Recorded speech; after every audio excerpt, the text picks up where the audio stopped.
Assalamualaikum warahmatullahi wabarakatuh.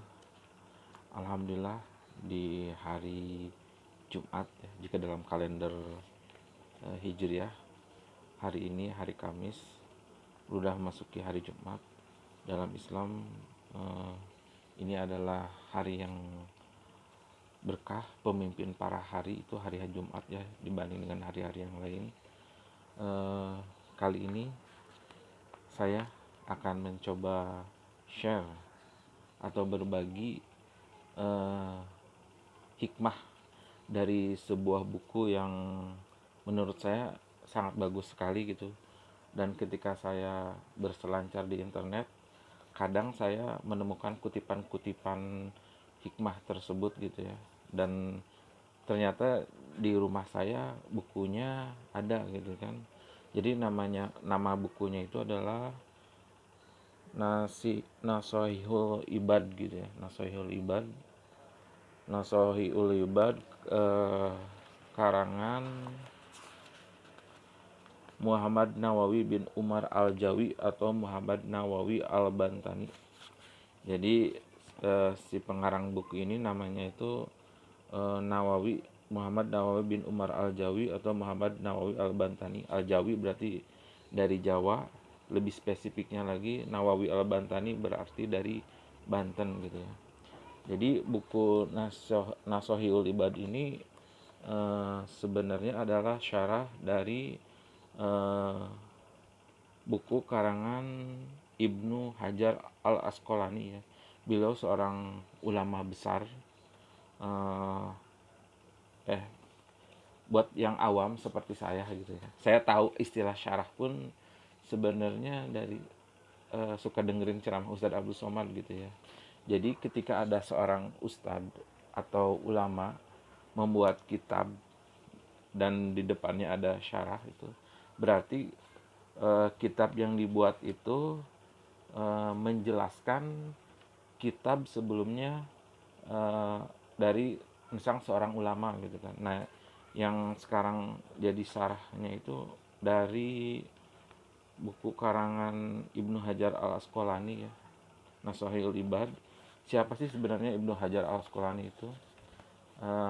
Sependek yang saya tahu, Ibnu Hajar Al Asqalani itu seorang ulama besar, hidup di Mesir sekitar abad 8 Hijriah, berarti sekitar antara 1300 sampai 1400 Masehi gitu kan.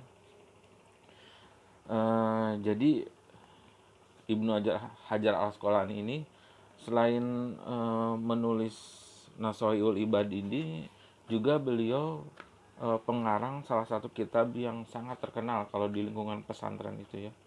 Namanya kitab Fathul Bari. Jadi Fathul Bari itu eh, syarah atau kitab penjelas untuk eh, hadis Bukhari ya, hadis Imam Bukhari, eh, hadis Sahih Bukhari gitu ya. Jadi dalam Islam itu sanad atau apa jalur keilmuan itu sangat penting gitu ya. Misalkan ada seorang pendakwah gitu kan, berceramah, itu kita bisa lihat sebenarnya track record dia gitu kan. Dia belajar dari mana, mengambil ilmu dari mana, punya ijazah keilmuan tuh dari siapa gitu. Jadi dalam Islam itu nggak bisa sembarangan orang yang asalnya awam beragama gitu kan, terus eh, belajar di Google misalkan, terus kemudian dia menjadi seorang ahli ilmu agama yang bisa mengeluarkan fatwa sendiri gitu kan. Karena dalam Islam itu sanad itu sangat penting gitu, dan itu tuh harus sampai ke Rasulullah gitu. Dia belajar dari mana, gurunya siapa gitu kan. Jadi contohnya seperti apa, Ibnu Hajar Asqalani itu adalah seorang ulama, eh, turunan ulama dari madhab Syafi'i gitu ya. Jadi fatwanya beliau itu kecenderungannya itu untuk menjelaskan fatwa dari Imam Syafi'i, imam madhab yang empat itu ya, ya di kalangan Ahlussunnah wal Jamaah. Nah, kembali ke buku yang akan kita bahas ini tentang Nasohil Ibad itu. Buku ini eh, penulisnya Muhammad Nawawi bin Umar Al-Jawi atau Muhammad Nawawi Al-Bantani. dalam edisi bahasa Indonesia diterjemahkan oleh Fuad Kauma. Penerbitnya itu Irsyad Baitus Salam dari Bandung ya. Ini terbitan ke-6 tahun 2006 gitu kan. Nah, kembali ke buku Nasuhul Ibad. Jadi buku Nasuhul Ibad itu menjadi referensi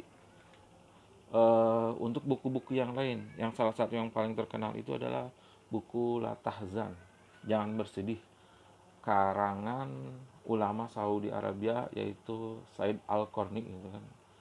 Sekarang beliau masih hidup ya. Jadi La Tahzan ini salah satu referensinya itu adalah ya buku ini nih, Nasuhul Ibad ini gitu kan.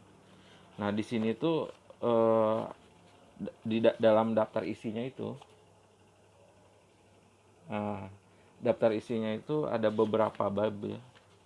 Ada beberapa bab, ada sampai 11 bab gitu kan. Dan saya akan membahasnya satu persatu ya, tapi secara acak gitu. Yang menurut saya menarik dan insya Allah untuk eh, yang lainnya pun menarik gitu. Ini bisa jadi falsafah kehidupan kita sebagai seorang muslim gitu ya. Kenapa saya ingin membahas buku ini gitu ya? Karena yang saya amati eh, dewasa ini di abad 21 menjelang akhir zaman, kemerosotan akhlak umat Islam itu sangat terasa gitu ya. Ya saya pun termasuk dalam kumparannya gitu kan. Ketika lingkungan di sekitar saya akhlaknya merosot, mau nggak mau saya pun terpengaruhi gitu kan. Jadi saya termotivasi untuk mengupas salah satu buku yang bisa jadi rujukan kita agar kita berakhlak lebih baik sesuai dengan tuntunan Islam gitu kan. Ya, back to buku ini. Jadi yang kali ini akan saya bahas adalah tentang bab 1 tentang dua sikap orang mulia dan bijaksana. Yahya bin Mu'adz radhiyallahu anhu, berarti radhiyallahu anhu itu berarti sahabat Nabi ya, berkata. Jadi sahabat itu adalah orang yang hidup semasa dengan Nabi, pernah bertemu dengan Nabi. Nah, makanya itu disebut sahabat gitu kan ya. Yahya bin Mu'adz radhiyallahu anhu berkata, orang mulia, satu, orang yang mulia tidak akan durhaka kepada Allah. Kedua, orang yang bijaksana tidak akan memilih dunia dengan meninggalkan akhirat gitu. Jadi dalam Islam sikap mulia dan bijaksana itu ada ininya ya, ada standarnya gitu kan. Standarnya itu mulia itu adalah tidak durhaka kepada Allah, berarti intinya tidak berbuat maksiat gitu kan ya. Kalau kita sebagai orang Islam berarti melaksanakan syariat yang Allah perintah dan menjauhi larangan yang Allah perintahkan juga gitu kan. Seperti kita perintah itu seperti mengerjakan sholat. Kalau misalkan maksiat, menjauhi maksiat berarti kita tidak, misalkan tidak minum khamar atau bir, terus tidak judi gitu kan. Tidak melakukan hal yang sia-sia. Kemudian orang yang bijaksana, nah ini bijaksana. Jadi bijaksana menurut para ulama dan sahabat itu adalah tidak memilih dunia dengan meninggalkan akhirat gitu. Jadi konsep hidup seorang muslim itu yang dianggap bijaksana itu adalah orientasi hidupnya itu adalah tidak meninggalkan akhirat gitu kan. Jadi kita istilahnya mencari dunia itu untuk akhirat kita gitu, jangan kebalik gitu kan. Kita hidup di dunia, jangan kita hidup di dunia ini seolah-olah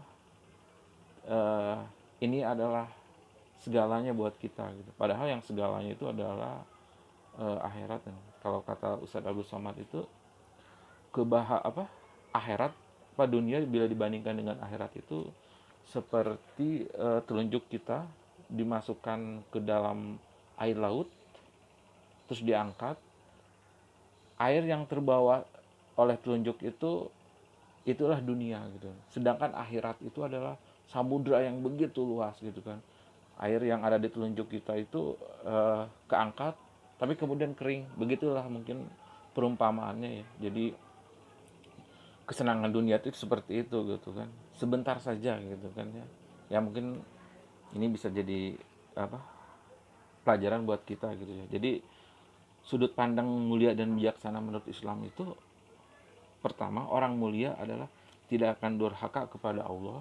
Yang kedua, orang bijaksana tidak akan memilih dunia dengan meninggalkan akhirat.